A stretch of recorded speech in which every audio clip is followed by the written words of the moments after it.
Bismillahirrahmanirrahim. Assalamualaikum warahmatullahi wabarakatuh. Waalaikumsalam warahmatullahi wabarakatuh. Selamat datang di IG Live Mindful Quran. Senang sekali bisa kembali menyapa teman-teman semua dalam sesi Instagram Live Mindful Quran Madrasatuna. Nah, sebelum kita mulai IG Live, ada pertanyaan reflektif nih buat teman-teman. Nanti bisa ditulis di kolom komentar ya. Apa sih arti salat bagi teman-teman? Apakah sekedar kewajiban atau sudah menjadi sumber ketenangan dan kekuatan dalam hidup? Lalu apa saja tantangan terbesar yang teman-teman hadapi dalam sholat? Mungkin sulit khusyuk atau masih terasa seperti sebuah rutinitas setiap hari gitu ya, atau mungkin ada yang susah bangun subuh. Nah, teman-teman bisa share supaya kita bisa sama-sama belajar bersama. Hari ini kita akan bertadabbur dan menyelami makna mendalam dari Quran Surat Al-Ankabut ayat 45 tentang apa itu sholat. Dan bagaimana sih sholat itu bisa menjadi benteng dari perbuatan keji dan mungkar? Bagaimana kita bisa lebih mindful dalam sholat sehingga sholat itu kita benar-benar merasakan sholat, dan bagaimana sholat itu berdampak dalam kehidupan kita sehari-hari. Untuk membahas ini lebih dalam, kita sudah kedatangan narasumber istimewa yaitu Ustadz Muslihin. Beliau ini adalah narasumber aktif di Madrasatuna, pengkaji dan pengajar tafsir Al-Quran, lulus program magister di bidang ilmu Al-Quran dan tafsir. Insya Allah bersama beliau kita akan menggali lebih dalam bagaimana sholat itu bisa menjadi jalan kesadaran dan transformasi diri kita. Yuk kita mulai dengan lantunan surat Al-Fatihah. Mari kita heningkan diri, meluruskan niat kita untuk belajar bersama-sama, untuk bertadabbur Al-Quran, dan kita berharap dengan cahaya Al-Quran akan menerangi kehidupan kita setiap harinya. Ala niyatin shalihah. Al-Fatihah. Bismillahirrahmanirrahim. Alhamdulillah. Iya kan.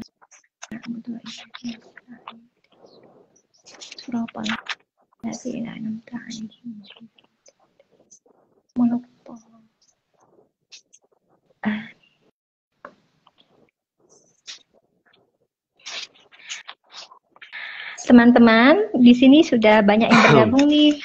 Ustadz ada Zainal Abidin, kemudian Mas Khalila, Mbak Khalila ya, atau Mas ini, dan Mbak Den Ayu, banyak sekali yang sudah bergabung. Terima kasih. Nah, jangan lupa ya teman-teman, sepanjang sesi ini kalau ada pertanyaan atau insight menarik dari teman-teman, langsung bisa tulis di kolom komentar. Siapa tahu nanti pertanyaannya teman-teman itu akan bisa dibahas langsung oleh Ustadz Muslihin. Baik, langsung saja kita akan sambut narasumber kita, yaitu Ustadz Muslihin. Kepada Ustadz Muslihin kami persilakan untuk sharing inspirasi dan tadabbur surat Al-Ankabut ayat 45. Silakan Ustadz. Ya, terima kasih Miss Nafi atas waktu dan kesempatannya. Bismillahirrahmanirrahim. Bismillahirrahmanirrahim. Assalamualaikum warahmatullahi wabarakatuh. Waalaikumsalam warahmatullahi wabarakatuh. Alhamdulillah, wassalatu wassalamu ala rasulillah wa ala alihi wa sahbihi wa mawala. Rabbi shrah li sadri wa yassir li amri wahlul 'uqdatam min lisani yafqahu qawli, amma ba'du. Alhamdulillah, pada kesempatan malam hari yang sejuk ini ya, kita semuanya bisa kembali bertemu, bersilaturahim untuk berdiskusi bersama-sama ya dalam rangka kajian atau mindful Al-Quran ya, dengan tema mindful Al-Quran. Dan pada malam hari ini kita akan mencoba bersama-sama mengkaji atau mentadabburi ya, merenungi salah satu daripada ayat Al-Quran, tepatnya di dalam surah Al-Ankabut, di mana dalam ayat ini Allah Subhanahu wa taala berfirman, A'udzu billahi minasyaitonir rajim. Bismillahirrahmanirrahim. Utlu ma uhiya ilaika minal kitab wa aqimis salata innas salata tanha 'anil fahsya'i wal munkar. Wala dzikrullahi akbar wallahu ya'lamu ma tasna'un. Jadi poin yang ingin kita tadabburi dalam ayat ini adalah pertama ada kata utlu ya. Jadi Allah Subhanahu wa taala memerintahkan kepada Nabi Muhammad sallallahu alaihi wasallam untuk membaca. Artinya mentilawahkan, yaitu ma uhiya ilaika minal kitab, yaitu apa-apa yang diwahyukan kepadamu, yaitu berupa kitab, yaitu Al-Qur'anul Karim. Dan salah satu setelah kita diperintahkan untuk membaca Al-Qur'an, ada satu perintah yang mana Allah Subhanahu wa taala perintahkan kepada hambanya. Di sini Allah Subhanahu wa taala berfirman kepada baginda Rasulullah sallallahu alaihi wasallam itu dengan lapas mufrad ya, perorangan. Tetapi ketika Rasulullah sallallahu alaihi wasallam diperintahkan, maka otomatis kita juga diperintahkan. Seperti dalam ayat lain misalnya Allah berfirman, "Qul a'udzu birabbin nas." Atau qul a'udzu birabbil falaq, atau qul huwallahu ahad. Artinya perintah ini bukan hanya menunjukkan kepada baginda Rasulullah sallallahu alaihi wasallam, tetapi kita juga diperintahkan oleh Allah Subhanahu wa taala untuk berlindung kepada Allah Subhanahu wa taala, yaitu Rabbin nas, Tuhannya manusia. Rabbil falaq, yaitu Tuhan falak ya, alam falak atau alam raya jagat raya ini. Nah, artinya di sini Allah Subhanahu wa taala memerintahkan kita untuk melaksanakan salat, yaitu aqimis shalah, menegakkan salat.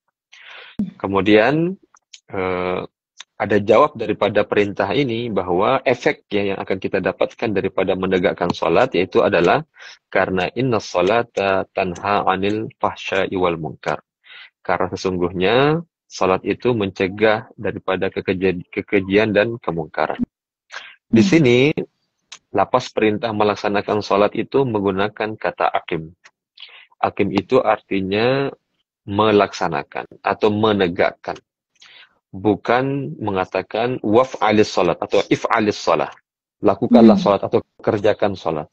Tetapi di sini menggunakan kata aqim, yaitu muqim, orang yang selalu menegakkan, orang yang selalu menjalankan salatnya. Artinya apa?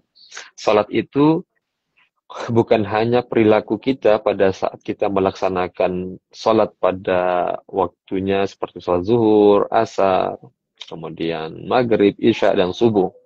Tetapi bagaimana salat itu bisa kita laksanakan atau bisa berpengaruh pada diri kita, yaitu sehabis kita salat, yaitu dari subuh, antara subuh dengan zuhur. Jadi salat itu masih berbekas dalam diri kita.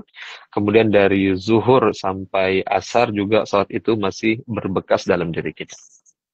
Nah, adapun ya kalau kita pahami ya tadi kata aqim tadi itu menegakkan salat, artinya salat ini bukan hanya dilakukan ya. Mungkin selama ini banyak di antara kita melaksanakan salat itu hanya sebuah laku ya. Laku kita melaksanakan sholat Allahu Akbar hanya sebagai kewajiban. Dan mungkin ya di antara kita juga bukan muqimus shalah, itu bukan orang yang menegakkan sholat tadi, tapi hanya melakukan saja, yaitu proses ruku, sujud dan melakukan rukun-rukun dalam ilmu fikih.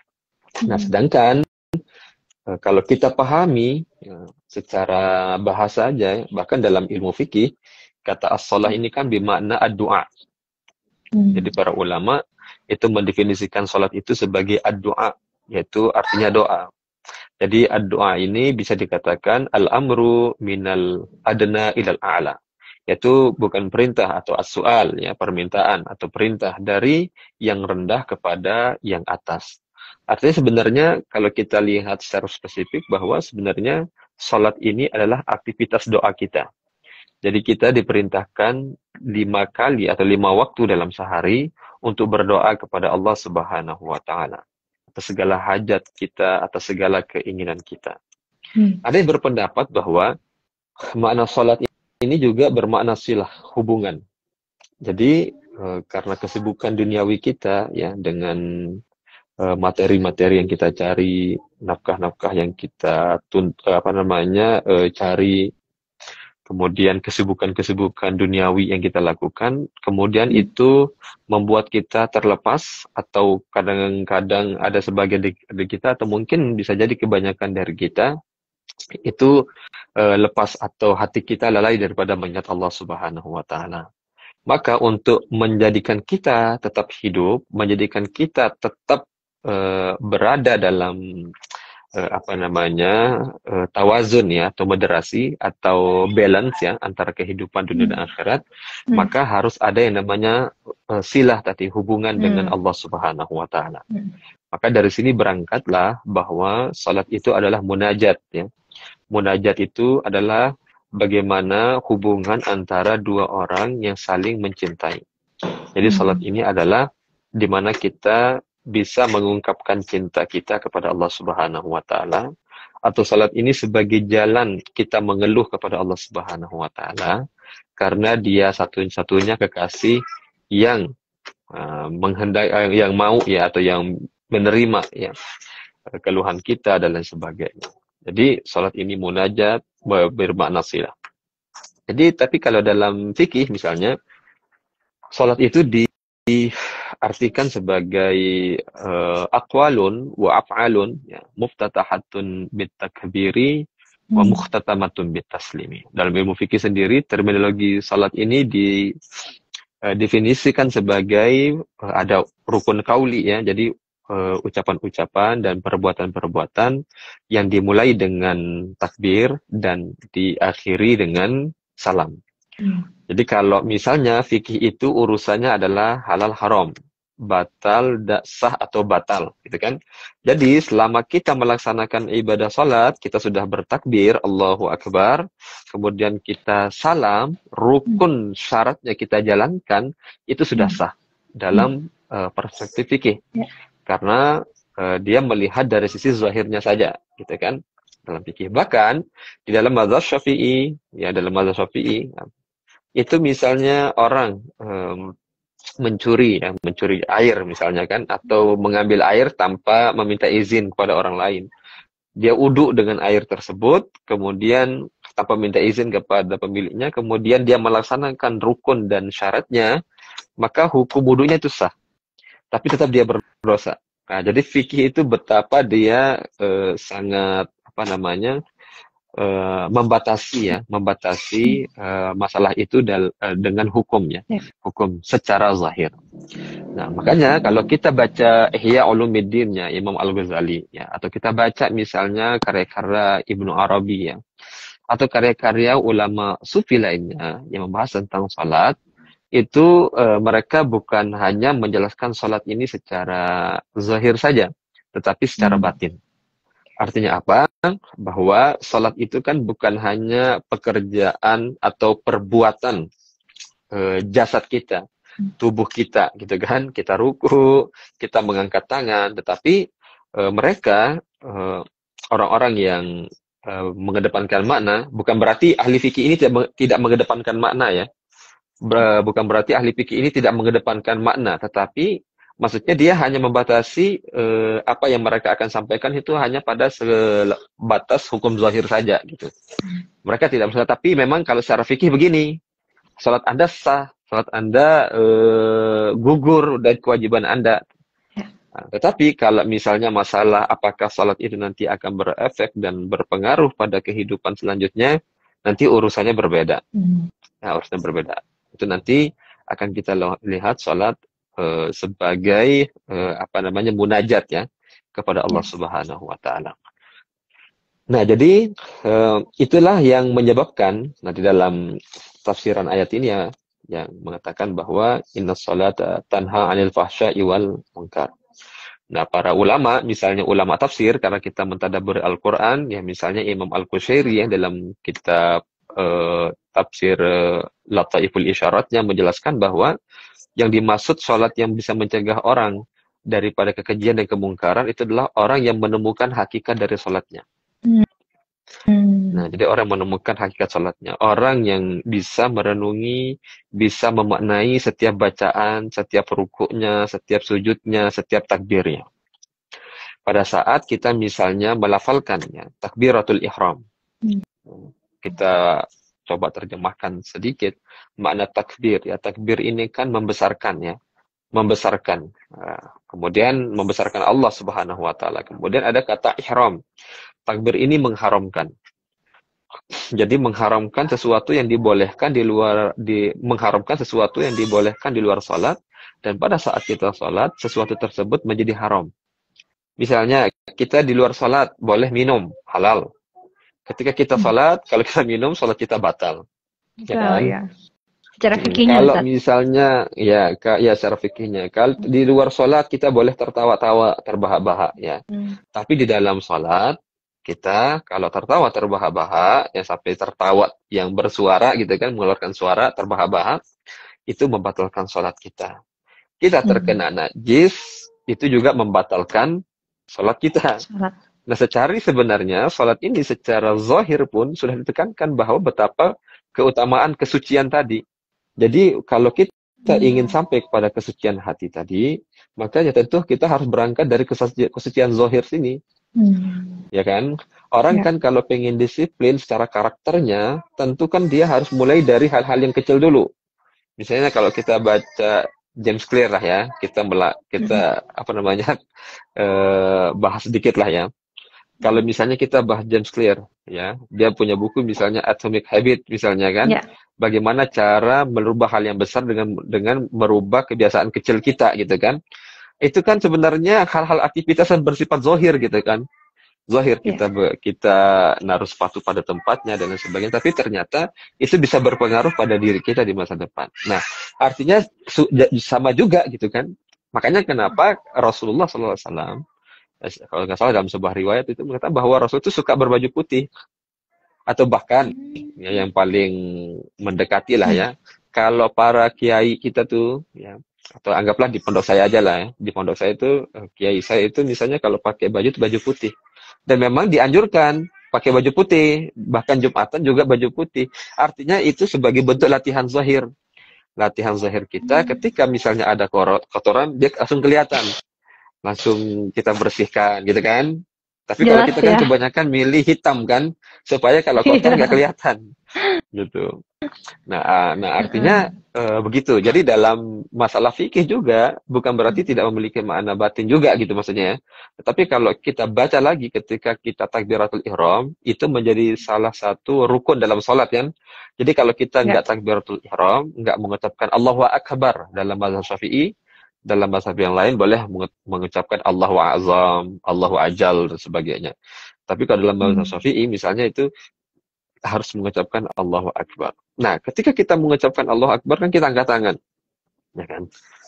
Allahu Akbar. Sebenarnya secara zahir angkat tangan itu nggak wajib, ya kan? Secara fikih.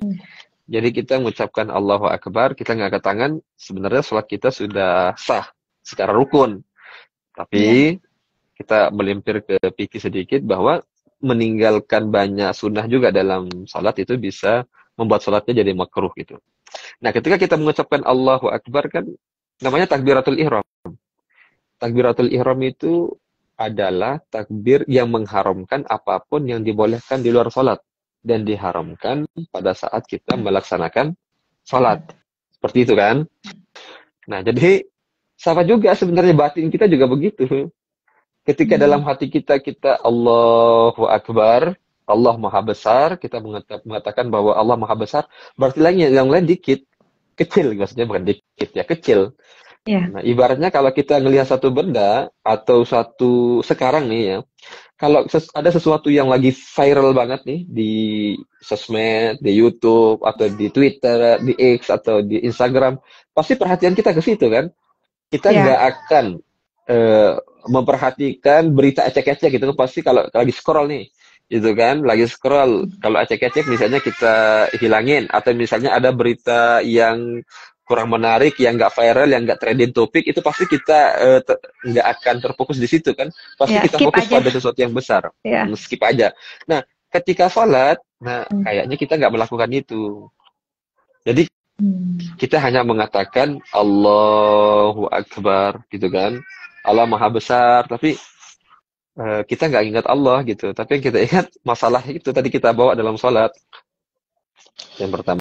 Jadi ini kita kebanyakan dari kita lah ya. Tapi mungkin saya lah ya. Iya. Saya nggak berani menjudge banyak orang juga. Jadi kayak kita Jadi nggak mengucapkan mindful Allah ya Maha Ustadz ya? Besar tidak sesuai. Jadi apa yang diucapkan oleh lisan kita dengan apa yang ada dalam hati kita nggak sesuai. Oke. Jadi kayak ibaratnya orang ngomong main-main janji kita, ya udah besok kita ketemuan ya. Tapi dalam dia hatinya mikir kemana-mana sehingga automatically janji itu pasti nggak akan dia ingat karena dia nggak sadar dengan apa yang dia ucapkan seperti itu. Nah, dalam artian dalam masalah takbiratul ihram itu saja mungkin sebagian kita itu tadi tidak memfokuskan Allah Subhanahu wa Ta'ala sebagai the biggest ya. The biggest nggak dalam bahasa Inggris ya. Pokoknya Allah yang maha besar lah ibaratnya kan. Allah yang maha besar atau the greatest ya. Greatest apa the biggest ya? Nah, nanti kita cari. The greatest ya, lebih tepatnya. The greatest ya, the greatest ya. Nah, jadi itu Allahu Akbar. Kemudian sehingga sholat itu tidak mencegah kita, sehingga sholat itu tidak membuat hati kita menjadi apa namanya? Menjadi tenang. Karena sholat itu kan break. Ya kan? Break kan? Break itu kan namanya break apa tuh? Break itu kan menghancurkan kan? Break itu kan istirahat. Yeah. Kita kan dalam terminologi bahasa Inggris itu kan, ya udah kita break dulu deh. Break itu kan hancurin. Berarti ketika engkau break, berarti kau nggak perlu mikirin pekerjaan. Kau fokus aja minum kopi, ya kan? Menikmati kopi, ngobrolin yang asik, gitu kan? Nah, sholat itu juga sebagai break. Jadi ketika kita masuk ke dalam sholat, maka yang harus kita lakukan, urusan-urusan yang tadi kita sibuk dengannya, ya, sebelum kita sholat, harus kita tinggalkan. Jadi hanya berdua saja. Maka baru dia sholat itu akan menjadi sesuatu yang bisa menjadi meditasi kita dalam Islam. Menjadi penenang kita dalam kehidupan dunia ini. Nah, kita selama ini nggak melakukan itu mungkin, dan kita juga pada saat yang sama tidak pernah latihan untuk itu. Nah, makanya ulama mengajarkan bahwa sekurang-kurangnya kita ngingat Allah itu ketika kita takbir. Makanya kan disunahkan. Dan ketika kita Allahu Akbar itu kan para ulama fikih itu kan mewajibkan ada hadirnya hati kan. Allahu Akbar kan. Usolli fardhu subhi rakaataini ada alillahi taala, saya berniat salat subuh karena Allah, because of you lah ibaratnya kan, karena engkau ya Allah saya salat gitu. Terus kita bertakbir Allahu Akbar, Allah Maha Besar gitu kan. Kemudian kita baca iftitah gitu kan, pembuka sebelum kita salat itu kan kita baca iftitah gitu kan, ada bacaan kan Allah Akbar kabiro gitu kan. Sebagian ada mengatakan tidak ada lafaz kabiro. Itu terma fikih ya. Allah Akbar kabiro, Allah Maha yang paling Maha Besar. Wa subhanallahi bukratan wa asila. Maha suci Allah kan. Jadi kita mensucikan Allah Subhanahu wa Ta'ala, yang seharusnya ketika kita mengucapkan subhanallah itu, maka yang terbesit dalam hati kita ini maha lemah. Maha lemah lah ya, maha kotor lah. Kalau Allah maha suci, maha agung gitu kan, maha besar, kita maha kecil, maha kekurangan, Allah maha sempurna, kita maha kekurangan. Nah, itu kan sebenarnya bisa menjadi satu healing bagi kita bahwa memang saya kurang.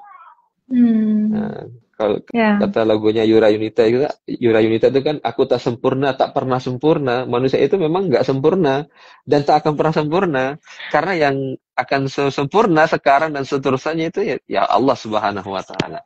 Nah, pada saat kita butuh itu, yang maha sempurna ya. Iya. Makanya kan sholat itu kan ada aktivitas sujud tadi kan. Sujud itu di mana kita meletakkan dahi kita nih ya. Dahi kita di tanah kan. di tanah. Jadi betapa kita bahwa akal kita pun tunduk di hadapan Allah. Bahkan kita menyamakan. Nah, jadi kita merendahkan diri kita di hadapan Allah Subhanahu wa taala. Kemudian solusinya kita serahkan pada Allah Subhanahu wa taala. Nah, jadi sholat itu sebenarnya salah satu bentuk atau salah satu cara kita untuk mengistirahatkan diri kita dari mengatur kehidupan dunia kita. Nah, jadi kayak kita berusaha untuk menyerahkan pengaturannya itu kepada Allah Subhanahu wa taala. Itu kan yang dimaksud dengan sholat ya, yang sholat itu bermakna break tadi ya, kita hancurkan sesuatu yang di luar sholat kita. Kemudian di situ kita bilang kan, inna sholati, ya kan, wa nusuki, wa mahyaya, wa mamati lillahi rabbil alamin. Kan berani banget kan kita bilang gitu kan, ya kan? Inna sholati, Allah, sholatku ini, inna sholati wa nusuki, ibadahku ini, Allah. Wa mamati, matiku ini Allah. Wa mahyaya, hidup ya Allah. Lillahi rabbil alamin, milik Tuhan, pengatur seluruh alam. Jadi Allah yang mengatur, mudabbir engkau yang mengatur. Jadi ya aku nggak perlu pusing karena udah ada yang ngatur. Nah, karena tadi kita nggak mau memahami, kita melakukan sholat hanya mungkin takut meninggalkan sholat karena takut neraka, gitu kan ya. Jadi bukan melakukan sholat sebagai bentuk bagaimana kita menjadikannya sebagai jalan jembatan cinta antara kita dengan Tuhan, kita di atas dunia ini. Nah, itu inna sholati wa nusuki wa mahyaya wa mamati lillahi rabbil alamin kan, la syarika lahu, tidak ada sekutu baginya.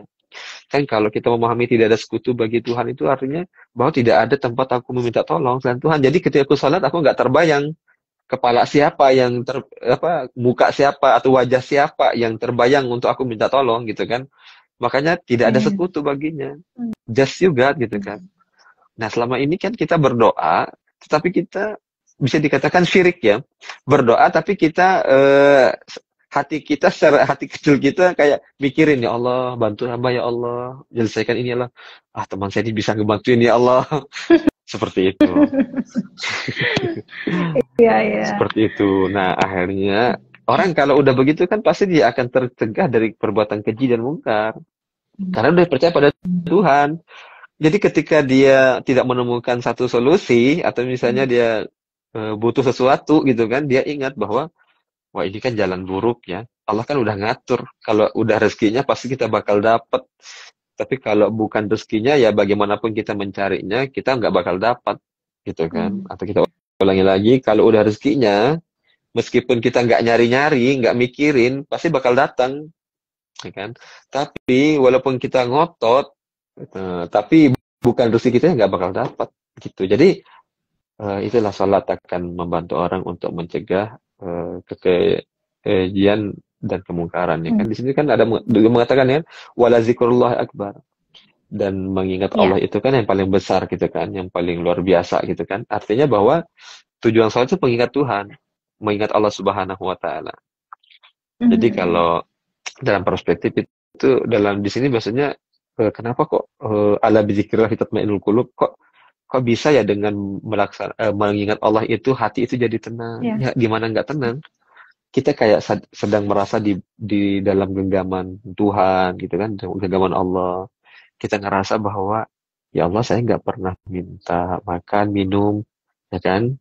Saya sarapan pagi hari ini, saya nggak berdoa dulu di waktu subuh tadi, ya Allah pagi ini saya minta sarapan dan makan minum ya, sarapan ya, saya minta kopi ya kan, nggak pernah minta tapi Allah kasih. Kita bernafas nih, ya Allah minta nafas ya, kita nggak pernah bilang begitu untuk Allah ngasih kita nafas gitu. Jadi apa ya ucapan cinta aja kita kepada Allah Subhanahu wa taala. Jadi kita kayak kalau kita berpikir begitu kan hati kita akan tenang. Oh berarti udah ada yang ngatur sebenarnya. Tugas kita hanya ikhtiar saja. Ikhtiar saja. Nah, makanya kenapa para nabi itu ya, mereka dengan ujian yang luar biasa ya, para nabi itu, tapi mereka bisa melalui karena mereka yakin sama Allah. Yakin sama Allah. Ya, kalau misalnya kita baca kisah-kisah para nabi dalam Al-Quran gitu ya, gimana Nabi Ayub gitu kan, gimana Nabi Yakub gitu kan, gimana Nabi Musa, Nabi Ibrahim gitu dan lain sebagainya memiliki ujian. Nah, kenapa mereka mampu melewati itu? Karena keyakinan kepada Allah Subhanahu wa taala. Gitu. Bahkan keyakinan mereka itu melampaui akal mereka. Nah, jadi seperti Nabi Ibrahim lah kan, Rabbi arini ya kan, kaifa tuhil mauta. Wahai Tuhan, perlihatkan dong kepadaku gimana cara Engkau menghidupkan apa namanya, menghidupkan orang yang mati gitu kan. Alam tu'min bi gitu kan. Emang kamu nggak percaya? Nggak, biar tenang aja sih hatinya gitu. Nah, artinya kan dikasih tahu sebenarnya saya percaya. Percaya. Jadi itu yang maksudnya bahwa orang yang yakin pada Allah itu bahwa akal akal dia terhadap hal-hal yang bersifat materi, kemungkinan-kemungkinan itu kan membuat dia apa namanya? Itu dikalahkan oleh keyakinan tadi. Sehingga sesuatu yang sudah dia yakini kalau Allah berkehendak itu seolah-olah nyata gitu. Lebih nyata daripada beasiswa yang ada di depan tadi itu gitu. Keyakinan dia terhadap Allah. Meskipun dia gaib. Dan tentu kan kita banyak ya menemukan itu ya bahwa orang-orang yang menganggap diri nggak mungkin kayaknya saya kuliah di luar negeri atau saya Ya, meraih ini kayaknya hal mustahil deh, nggak mungkin deh. Akal kita kan meragukan kemampuan ya diri. meragukan kemampuan diri kita. Tapi kan kalau Allah sudah berkehendak kan, ketika udah sampai di situ kan sampai nggak percaya kok bisa sampai di sini. Nah seharusnya kenapa ada bersyukur tadi ya, alhamdulillah segala puji milik Allah. Nah, ketika sholat kita mengatakan segala puji milik Allah, bahwa apapun apa namanya hasil yang kita dapatkan, ya proses apapun yang kita jalani, segala puji hanya milik Allah gitu kan. Lalu kita melihat positif kan. Jadi kalau Allah yang berkehendak itu selalu kita melihat positif. Nah dalam sholat itu seperti itu. Nah ketika kita misalnya meraih satu kesuksesan, biasa aja ya. Kalau Allah berkehendak, dan banyak orang yang berkata seperti itu kan. Kalau Tuhan sudah berkehendak mah kecil ya. Karena sesuatu yang dia anggap besar tadi itu ternyata kecil. Ya makanya ada salat hajat kan, Allahu Akbar. Ya kita salat hajat, minta hajat pada Allah, ya Allah, Allah yang maha besar gitu kan, yang bisa mengatur segala hal. Nah ketika kita sudah meyakini seperti itu, keyakinan kita sudah kuat, maka automatically, secara otomatis kita akan tercegah dari kemungkaran, kekejian dan kemungkaran, dan kita akan diantarkan kepada ketenangan jiwa tadi. Ya, karena kekejian dan kemungkaran itu kan, misalnya ada orang mencuri, ada orang ini, karena dia nggak percaya kalau Allah bakal ngasih rezeki. Orang koruptor, itu dia yang merasa bahwa bahagia itu di koruptor, bukan kebahagiaan pada keridhaan Allah, gitu kan. Atau apa, atau orang yang misalnya melakukan satu kekejian, misalnya melakukan hubungan kekejian, misalnya dia rasa bahwa kenikmatan itu akan terus-menerus, padahal ternyata benar ya, kenapa Allah perintahkan ini ya, ternyata kenikmatannya sementara tapi penderitaannya berabad-abad gitu kan. Nah jadi ya sederhananya begitu sih ya, salatnya cuma dalam masalah bagaimana untuk bisa khusyuk dalam salat, bagaimana kita bisa memaknai salat kita, merenungi salat kita, merasakan salat kita, merasakan munajat kita dengan Allah Subhanahu wa taala, itu nanti ada sesi khususnya gitu. Betul sekali. Kalau sekarang gambaran umumnya gitu. Ternyata selama ini saya merasa kayak kayak saya salat, saya beribadah, tapi kok saya nggak dapat feel-nya ya. Kan sesuatu kalau teknisnya salah atau nggak tahu ilmunya kan kita nggak ngerasain, gitu kan. Ibaratnya kita udah dikasih bahan-bahan gitu ya. Bahan-bahan nih, ini ada bumbu ini cabai, bawang merah apa gitu kan ya. Tapi kalau nggak ada ilmu meraciknya, ya nggak bisa mengolahnya, ada ilmu meraciknya, nggak bisa mengolahnya, maka tidak akan menemukan taste yang lezat. Nah sama juga seperti sholat, kalau nggak tahu caranya, bagaimana caranya khusyuk memaknai sholat itu sendiri, maka kita juga tidak akan menemukan taste-nya juga, taste sholat itu atau kenikmatan sholat tadi, rasanya tadi. Seperti itu. Karena ini Ustadz, di Madrasah Tuna ada program kelas mindful prayer atau mindful sholat. Jadi kalau teman-teman ingin mendalami tentang sholat, bagaimana supaya fokus dan merasakan kehadirat Allah dalam sholatnya, merasakan keterhubungan yang sangat dekat itu sama Allah. Nah itu latihannya di mindful sholat. Itu ada kelas khusus, memang nanti akan segera dibuka untuk teman-teman. Bagaimana kita itu berlatih tentang sholat yang tidak hanya sebagai kewajiban, tapi bagaimana tadi ya, sholat itu bermakna munajat, sholat itu bermakna keterhubungan kita kepada Allah, sehingga ketika Allah sudah hadir, kita sudah menghadirkan diri kita bersama Allah, pasti konsekuensinya inna sholata tanha 'anil fahsya'i wal munkar. Ya Ustaz ya. Iya, seperti itu insyaallah. Nah, makanya ada satu hal lagi ya yang perlu kita ingatkan juga. Jadi kalau misalnya kalau Allah Subhanahu wa taala itu memerintahkan sesuatu atau melarang sesuatu, nah yang harus kita lakukan adalah kalau perintah udah lakukan aja dulu, nggak usah nunggu, saya mau sholat nanti kalau saya udah paham, nggak perlu gitu kan, tetap aja dulu gitu kan. Kemudian kalau misalnya ada satu larangan Allah Subhanahu wa taala yang jelas kita ketahui gitu kan ya, tapi kalau misalnya nggak tahu gitu kan, subhat mesti kita tinggalin. Tapi kalau ada misalnya kegiatan atau pekerjaan atau aktivitas ya atau tindakan yang kita lakukan itu tidak dasarnya kita menganggap itu benar, kemudian ternyata setelah kita pelajari nggak benar, itu nggak masalah lah ya, karena nggak ada hukum bagi orang yang nggak tahu. Nah, ingin saya sampaikan bahwa sebenarnya bahwa dalam perintah-perintah dalam Al-Quran, ya kenapa makanya kita ngambil mindful ya, mindful Al-Quran gitu, artinya bahwa untuk kita memahami perintah Allah Subhanahu wa taala, untuk menunjukkan bahwa apapun yang Allah perintahkan itu baik. Makanya just do it dengan ilmu, tapi kan dengan ilmu tata caranya dan lain sebagainya. Jadi lakukanlah perintah itu, maka pasti kebaikan yang akan engkau dapatkan. Nah, cuma kita juga jangan membatasi kebaikan itu seperti cara berpikir kita. Nah, selama ini kenapa misalnya banyak orang kayak aku udah kok sholat, aku udah kok melakukan ini itu, tapi kok hidupku menderita terus ya? Karena dia menyempitkan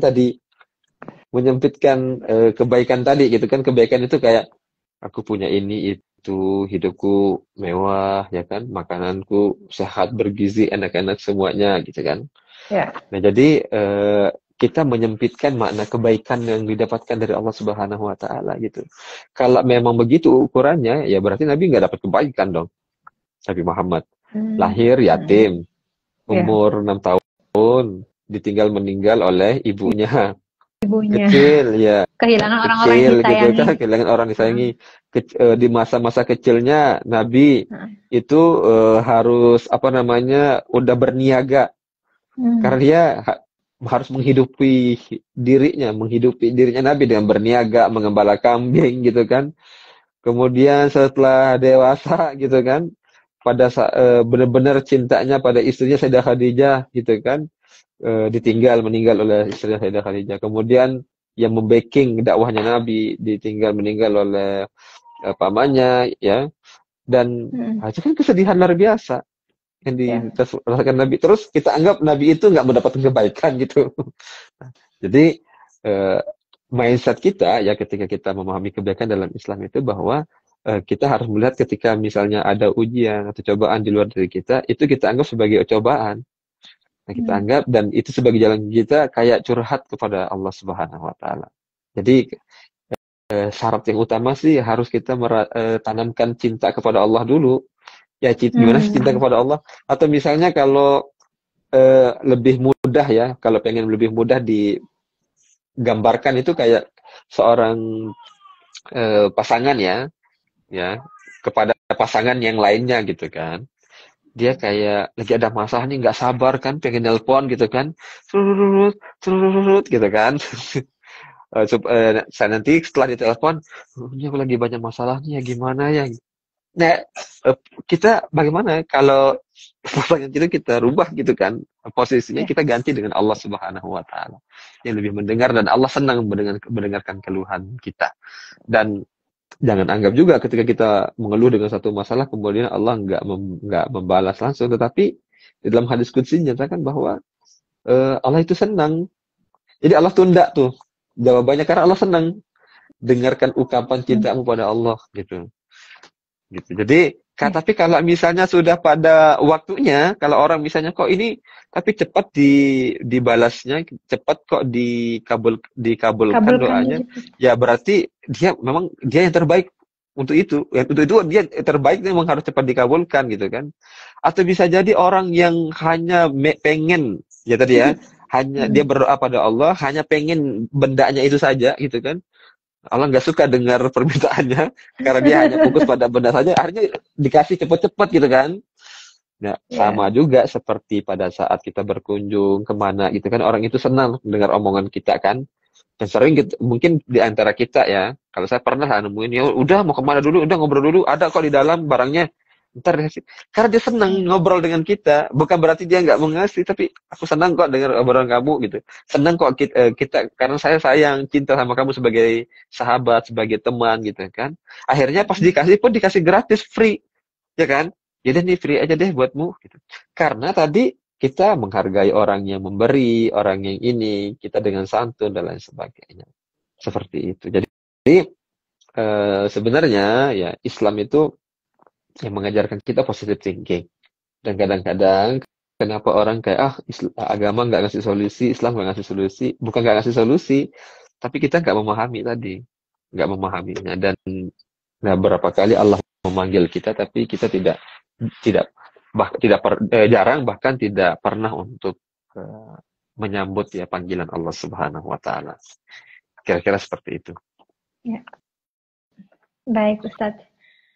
Terima kasih sekali penjelasan Ustadz yang membuka cara pandang kita yang sangat-sangat insightful tentang makna sholat gitu kan. Yang tadi banyak sekali dijelaskan Ustadz bahwa sholat itu memang secara fikihnya, secara istilahnya itu, istilah fikihnya itu kan dimulai dari takbiratul ihram dan diakhiri dengan salam gitu ya. Tapi tidak hanya sekedar itu, ada keterhubungan antara kegerakan dengan apa yang kita rasakan atau secara maknawinya gitu ya Ustadz ya, sehingga sholat itu bukan hanya bermakna tadi secara istilah fikihnya, tapi juga punya makna secara bahasa, yaitu silah, menghubungkan gitu ya.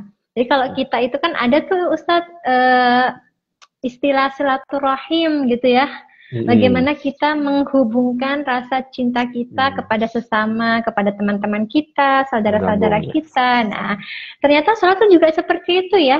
Sebuah media untuk kita itu terhubung kembali kepada Allah Subhanahu wa taala. Dan tadi kata Ustadz, ketika keterhubungan ini sudah apa ya? Sudah mulai apa ya bahasanya itu,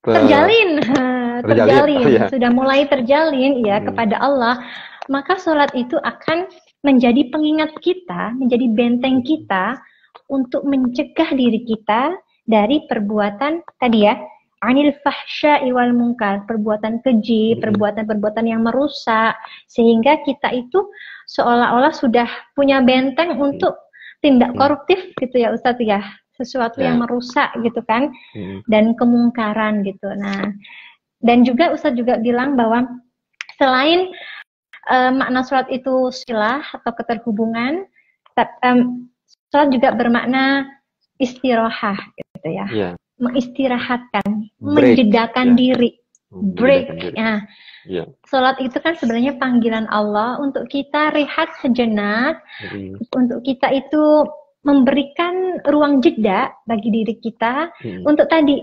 menyambungkan kembali diri kita kepada Allah, berintimasi dengan Allah, bermunajat dengan Allah, menghubungkan tali kasih kita kepada Allah gitu ya Ustadz ya, luar biasa sekali. Nah, ini Ustadz, ada satu pertanyaan buat saya, atau mungkin teman-teman yang punya pertanyaan ataupun juga insight-nya, pengalamannya, boleh di-share. Nanti akan kita bahas bersama Ustadz. Ada satu pertanyaan Ustadz, di era digital dan media sosial yang sangat-sangat bising ini ya kan, kita itu kayak seolah-olah perhatian kita itu disibukkan untuk scrolling, untuk supaya nggak ketinggalan nih apa yang viral gitu kan. Godaan itu kan sangat-sangat memborbardir kita gitu loh. Godaan untuk berperilaku negatif itu semakin besar kemungkinannya gitu kan, atau kesempatannya gitu kita untuk untuk komen yang negatif gitu kan, atau ya berkata-kata yang tidak baik seperti itu. Nah, bagaimana sih sholat dan zikir itu bisa menjadi instrumen kita untuk melawan godaan-godaan tersebut dan mencegah perbuatan keji yang seringkali dipengaruhi oleh dunia maya. Ini konteksnya di era digital ya Ustadz ya, karena sekarang itu kan kita itu bahkan fokus perhatian kita itu seringkali di-grab sama satu layar kecil yang kita sebut handphone. Seperti itu. Nah, gimana Ustadz? Nah, jadi begini ya. Jadi dalam Islam itu ya, ilmu itu sangat penting ya. Kedudukannya ya, ibaratnya kan. Jadi yarfa'illahu alladzina amanu minkum yarfa'illahu alladzina amanu minkum walladzina utul ilma darajat. Jadi kedudukan orang berilmu itu kan di Allah sendiri yang mengatakan akan mengangkat derajatnya gitu. Nah, jadi dalam hal ini makanya perlu kita memahami bahwa Allah Subhanahu wa taala itu memahami ilmu bahwa Allah Subhanahu wa taala itu selalu mau mengawasi diri kita. Jadi ada namanya muraqabah. Zikir itu kan tujuannya juga salah satu kan muraqabah. Zikir, muraqabah, zikir itu mengingat Allah Subhanahu wa taala yang dilakukan oleh batin kita. Tapi ada namanya muraqabah. Muraqabah itu selalu merasa diawasi oleh Allah Subhanahu wa taala. Kemudian dia memahami bahwa Rasul pun yang mulia itu memberikan satu statement ya. Dalam sebuah hadis, misalnya min husni islamil mar'i tarkuhu ma la ya'ni. Di antara tanda baiknya Islam seseorang itulah meninggalkan sesuatu yang tidak bermakna. Jadi dalam Islam itu kan kita dituntut untuk mencari makna. Makna salat apa sih? Makna kehidupan dunia ini apa sih? Makna ini apa sih? Yaitu meaning ya. Jadi kita mencari meaning. Jadi bukan manfaat ya, tapi makna. Makanya Allah Subhanahu wa taala berfirman, "Rabbana ma khalaqta hadza batila." Ya Allah, tidaklah Engkau ciptakan semua ini batil. Sia-sia, enggak ada yang sia-sia, semuanya punya meaning dan kita harus belajar dari situ. Ya kan? Bahkan di akhir-akhir ini ada orang yang mendapatkan pelajaran itu dari misalnya seekor nyamuk gitu kan. Seekor nyamuk luar biasanya ciptaan Allah Subhanahu wa taala dan sebagainya. Berarti dia mendapatkan makna gitu kan? Makna. Jadi bahkan dia mencari makna dari nyamuk, bahkan dia melihat makna dari seekor laba-laba yang mengaitkan jaringnya ke pepohonan, disambungkan ke tembok ya. Kemudian dia kan nggak nyari rezeki kemana-mana, dia nunggu aja. Dia menunggu rezeki yang mendatangi dia untuk dilahap gitu kan. Menunggu nyamuk untuk dilahap, menunggu umpan, dan sebagainya. Jadi makna tadi ada meaning tadi kan tuh makna. Nah, kita menganggap tadi makanya pentingnya ilmu pengetahuan tadi, dan kita tahu kan bahwa namanya apa istilahnya ya, lupa saya, scrolling gitu kan, sehingga kita lupa diri dan lain sebagainya. Itu kan bisa mengantarkan kita tadi pada mental health ya, kesehatan mental kita jadi rusak, jadi buruk. Tadi cepatnya emosi kita berubah gitu kan, senang tiba-tiba sedih, tiba-tiba tawa gitu kan, lagi scrolling ada hal lucu ketawa terbahak-bahak gitu, hahaha gitu kan, tiba-tiba scrolling lagi ada seorang ibu lagi iniin anaknya nangis sedih gitu kan, tiba-tiba ada orang mencuri, ya moodnya itu cepat banget berubah gitu kan. Nah, kita tahu hal itu buruk gitu kan, buruk. Makanya Allah kasih opsi, ini buruk kok ya. Kalau misalnya kita udah dikasih pilihan seperti pilihan di meja makan, ya kita tinggal milih aja kan, mana pilihan yang harus kita ambil yang bisa menyehatkan kita, mana yang enggak. Seperti jadi kita merokabah, aduh Allah nih marah nggak sama saya nih, saya kok banyak banget nih yang nggak manfaat. Nah, tetapi kita juga tidak boleh kaku juga. Artinya pada saat-saat tertentu boleh juga dong kita menghibur diri kita yang memicu adrenalin. Tetapi yang nggak boleh itu adalah israf, berlebihan. Misalnya ada orang sholat dari pagi, Allah Akbar, sholat tuh gitu, israf itu juga boleh. Jadi dia nggak ada waktu untuk nyari makan, ikhtiar, mengasih nafkah anak istri, juga itu israf. Ya ini pandangan apa namanya konsep teori umumnya gitu kan. Iya. Ada juga orang yang kayak nyari aja gitu kan, nyari nyari sampai lelah tidur kepikiran. Israf juga nggak bagus juga. Nah, bahkan dalam penelitian psikologi di barat itu kan yang bagus itu balance gitu. Hmm. Antara Hmm. tantangan dengan kemampuan itu harus balance gitu kan. Ya. Tantangan dengan kemampuan itu harus balance gitu kan. Ada orang misalnya dia menantang dirinya, dia usia 45 tahun atau 40 tahun, saya pengen jadi dokter gitu. Itu nggak balance tuh. Kalau nggak balance itu dia bisa jadi gila. Karena udah nggak mungkin juga dia jadi dokter. Jadi dokter herbal lah ibaratnya seperti itu. Atau Iya, ada iya. orang pengen jadi TNI gitu kan, karena lihat orang baju Heeh. loreng, kok usia 50 tahun dia pengen jadi TNI. Nggak balance juga tuh.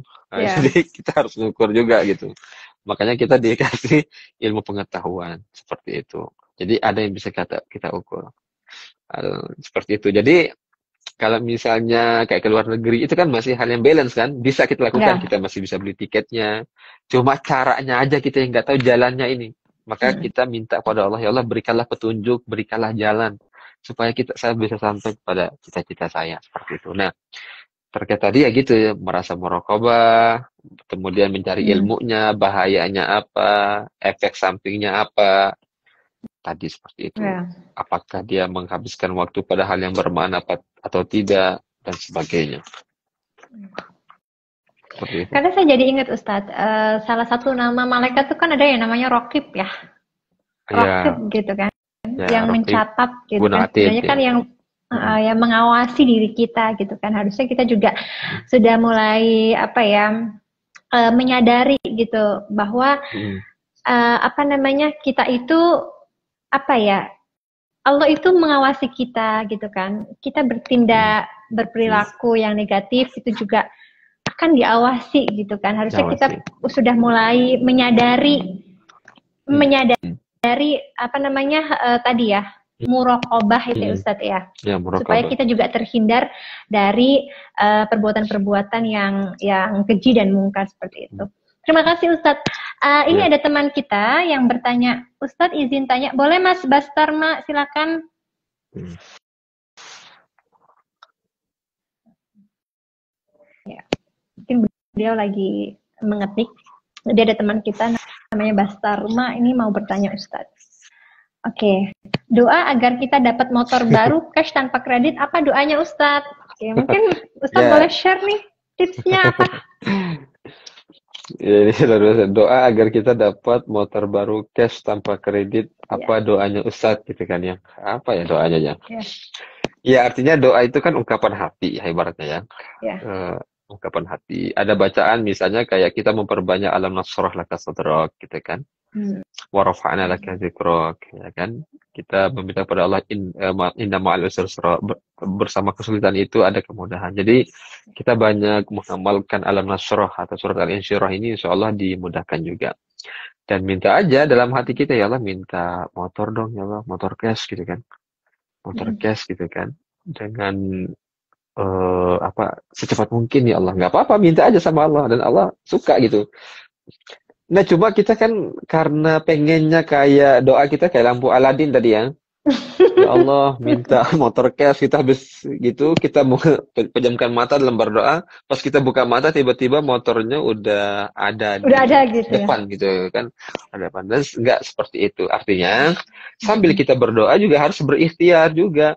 Hmm. Nah, karena yang namanya doa itu harus dibarengi ikhtiar. Kayak misalnya begini, minta doanya ya biar saya cepat selesai tesis saya atau skripsi saya.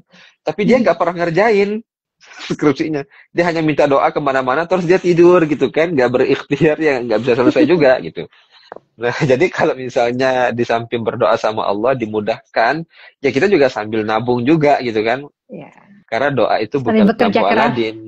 Ya, nah, ya karena Tuhan itu Allah Subhanahu wa taala bukan kayak ATM gitu kan. ATM selalu ada uang gitu kan. Pun ada ATM yang harus ada uang tapi saldo kita di ATM juga harus ada mesin ATM dengan harus balance juga gitu kan. Ya, Jadi harus balance. ya. Seperti itu. Gitu ya, Mas Bastarma, semoga terjawab apa yang disampaikan Ustadz tadi. Terima kasih Ustadz. Pertanyaannya sudah direspon sama Ustadz. Ya. Jadi Ya, di sini sama-sama. kita membuka ruang seluas-luasnya. Mm-mm. Kita semua belajar bersama-sama, teman-teman. Kita belajar untuk menggali hikmah dari cahaya Al-Quran yang sudah Allah turunkan kepada Nabi Muhammad dan juga pengikutnya, yaitu kita semuanya.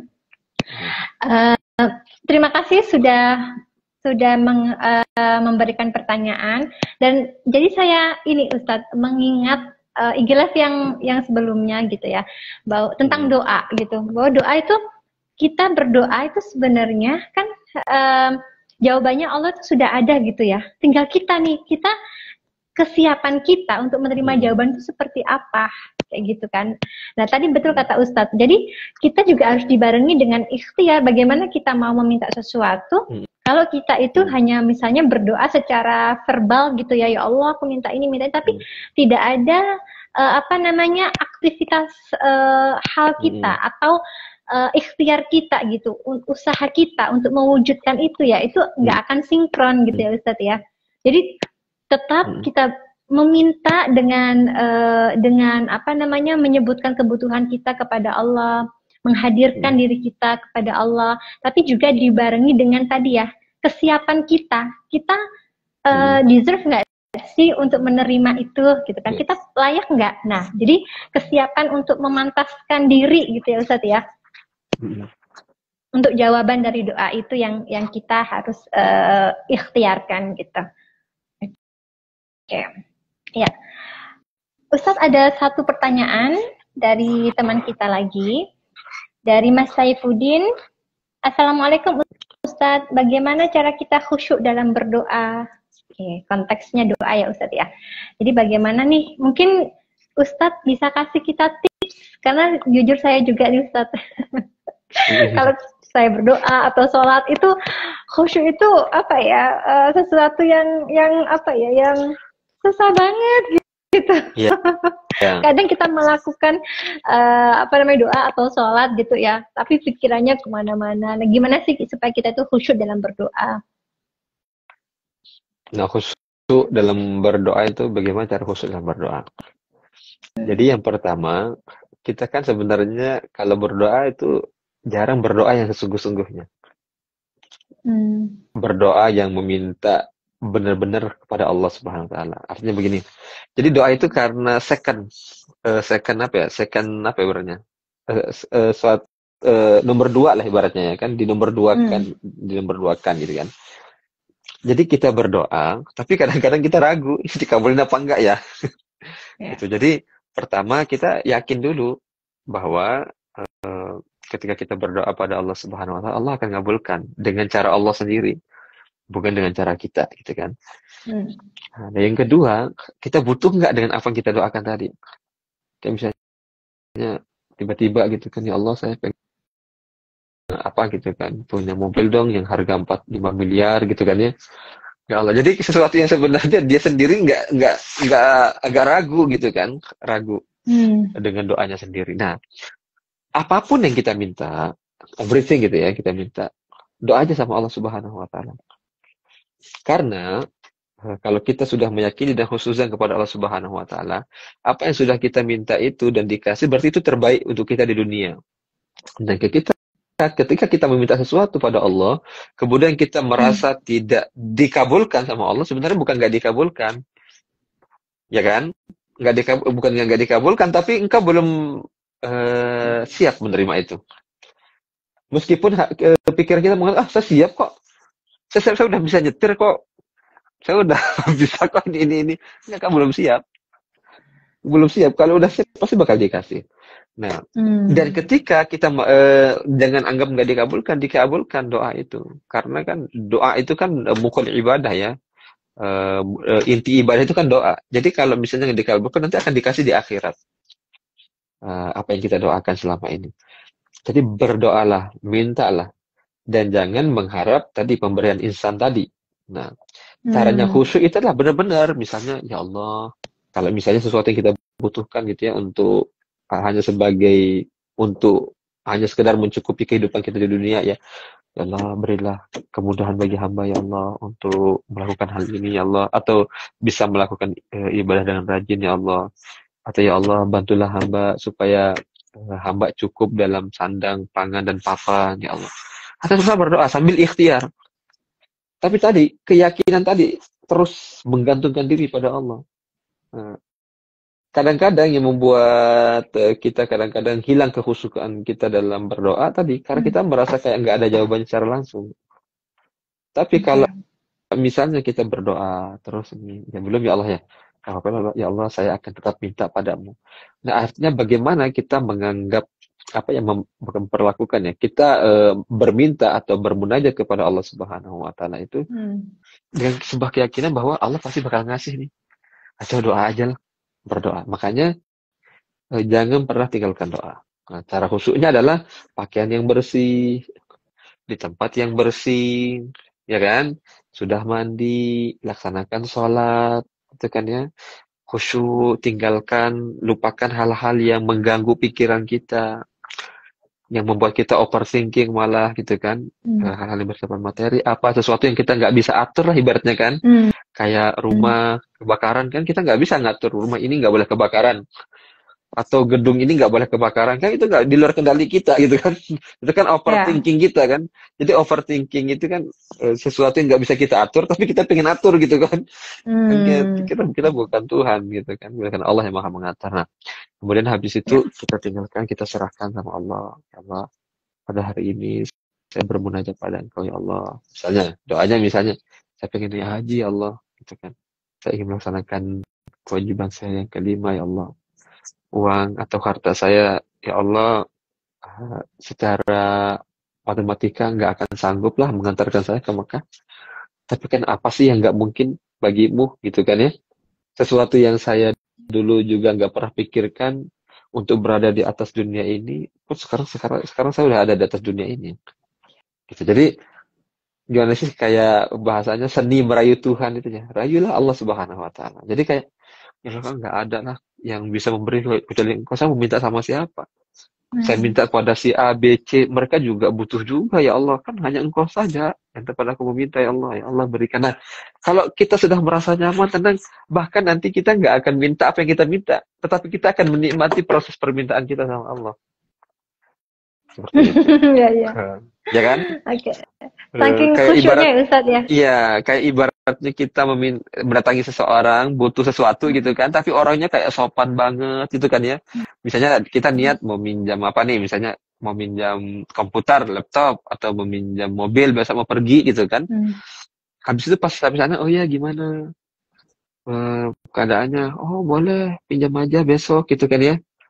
Dan sebagainya, bla bla bla bla bla. Ya. Pokoknya dengan kehalusan yang luar biasa. Orang itu pasti akan lupa dengan apa yang dia pinta. Karena saking asyiknya, saking senangnya dia ngobrol, berkomunikasi, berbagi cerita dengan orang yang memiliki mobil tersebut.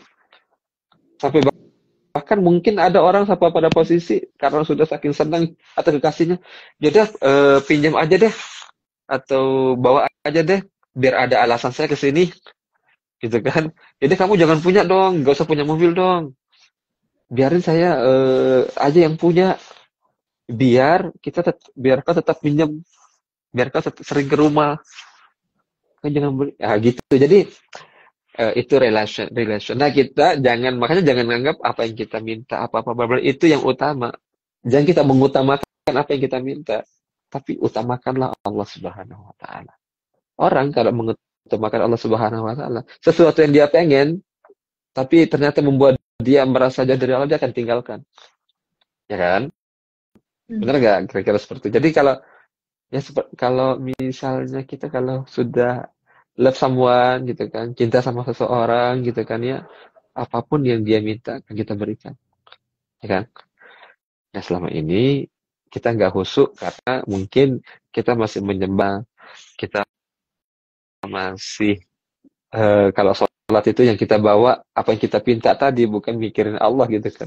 Allah pengen idong, pikiran kita nggak khusyuk, nggak khusyuk. Jadi nggak menambahkan tersebut, tapi yang dipikir adalah apa yang dia bawa dalam pikirannya itu yang dia inginkan.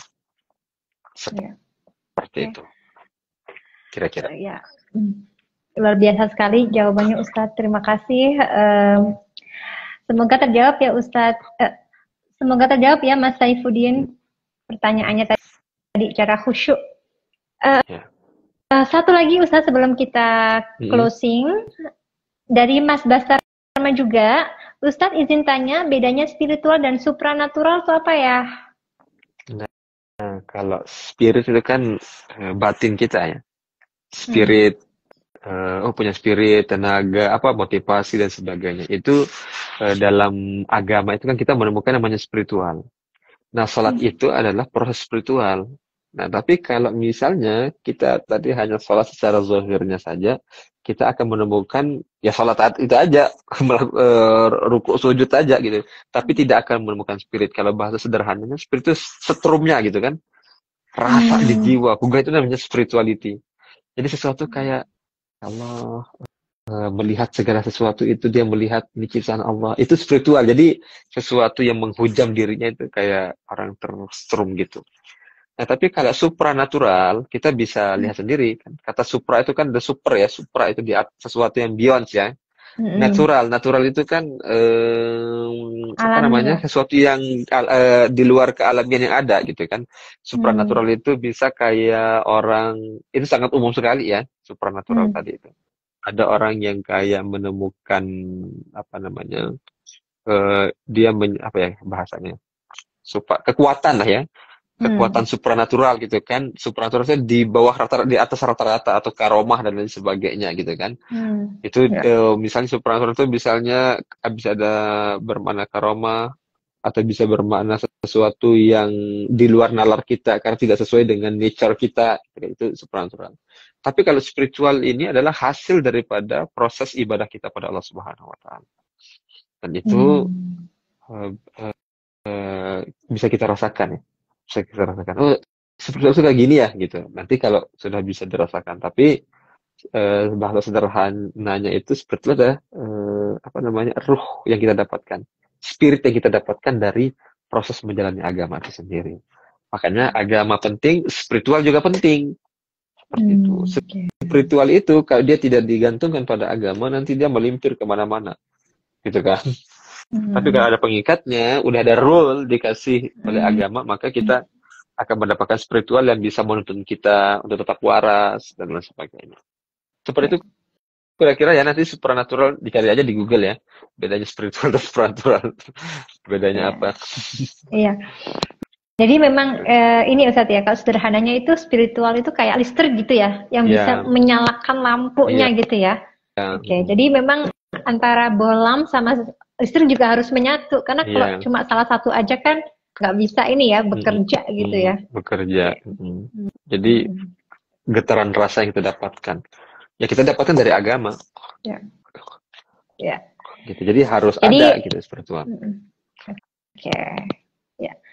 Terima kasih sekali pertanyaan dari Mas Bastarma, Mas Saifuddin, dan semoga pertanyaannya terjawab ya. Nah. Amin. Terima kasih juga, luar biasa sekali Ustadz. Malam ini kita telah mendapatkan begitu banyak hikmah dari yang luar biasa tentang sholat, tentang surah Al-Ankabut ayat 45 ini. Bagaimana kita ketika kita mendirikan sholat tadi ya, banyak makna sholat. Salah satunya doa, kita berdoa kepada Allah. Kemudian silah, yaitu menghubungkan diri kita dengan Allah. Dan kemudian istirahat gitu ya, momen jeda supaya break roha. Betul, istirahat. Kita mengistirahatkan yang selain Allah, dan kita benar-benar menjedakan diri untuk menyambungkan diri kita kepada Allah SWT melalui sholat gitu ya Ustadz ya. Selain itu, tadi kita juga mendapatkan makna sholat yang dijelaskan Ustadz, bahwa sholat itu juga terkait gerakan ya Ustadz ya, yang diawali dengan takbiratul ihram dan diakhiri dengan salam. Ucapan dan gerakan, betul sekali. Jadi kita juga perlu ya Ustadz ya, memahami bacaan-bacaan sholat gitu ya Ustadz ya. Dan juga kita mengkaji lebih tentang memahami tadi sholat yang disebut sebagai silah, sebagai penghubung bentuk munajat kita kepada Allah Subhanahu wa taala. Terima kasih, sehingga sholat itu akan menjauhkan diri kita, akan mencegah diri kita dari perbuatan keji dan mungkar. Luar biasa sekali. Terima kasih Ustadz atas penjelasannya yang sangat memperkaya pemahaman kita tentang mindful dalam sholat melalui tadabbur surat Al-Ankabut ayat 45 ini. Dan juga saya ucapkan terima kasih kepada teman-teman yang telah mengikuti Instagram Live dengan antusias, dengan pertanyaan-pertanyaan yang luar biasa.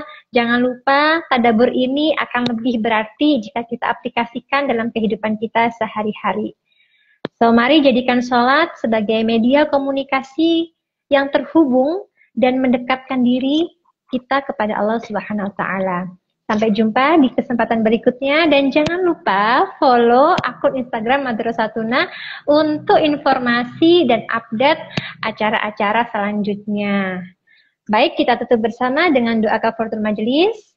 Subhanakallahumma wa bihamdika asyhadu an la ilaha illa anta astaghfiruka wa atubu ilaik.